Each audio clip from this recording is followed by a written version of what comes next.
Unpacking the Buddha's First Discourse, Episode 2. First, what do we even mean by unpacking? We can define unpacking as the intense scrutiny of traditional Buddhist and Zen texts, a scrutiny that often breaks down the texts sentence by sentence, term by term, and occasionally word by word. And why even unpack at all? Because not all of us have the opportunity to regularly engage with a living, breathing, enlightened teacher. Understanding that in the Zen tradition, it's this engagement that substitutes for the critical reading of the traditional texts. And so, for those who don't have the opportunity to regularly engage with a living teacher, there must be a return to the traditional texts as teacher. And with that return is the understanding that the texts are best approached as sequences of riddles, or perhaps as sequences of landmines.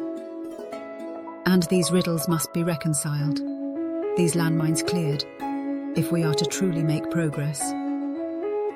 Let's continue. Consider the following text, excerpted from the Sutta, Setting in Motion, the Wheel of the Dhamma. And what is that middle way of practice? It is simply this Noble Eightfold Path. That is, right view, right thought, right speech, right action, right livelihood, right effort, right mindfulness, and right immersion. This is that middle way of practice, which gives vision and knowledge and leads to stillness, to direct knowledge, to self-awakening, and to unbinding.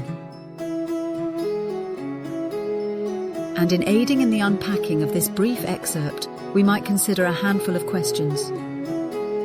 First, the Buddha defines the middle way of practice as the Noble Eightfold Path. How does this redefinition challenge or deepen the earlier contrast between sensual indulgence and self-mortification? Next, the path is said to give vision and knowledge. What do these terms imply in the context of practice? And how might they represent two distinct but complementary aspects of insight? Consider the sequence: stillness, direct knowledge, self-awakening, and unbinding. How might these be understood as progressive thresholds or gates in the unfolding of liberation?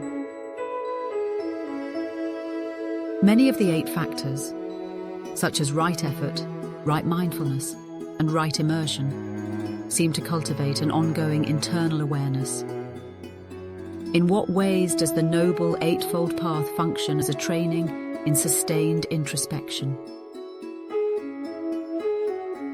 And finally, the prefix right appears before each element of the path. What does right mean in this context? And how might that differ from dogmatic or culturally relative notions of correctness? And so, we're now into the meat of Buddha's first discourse. More to come.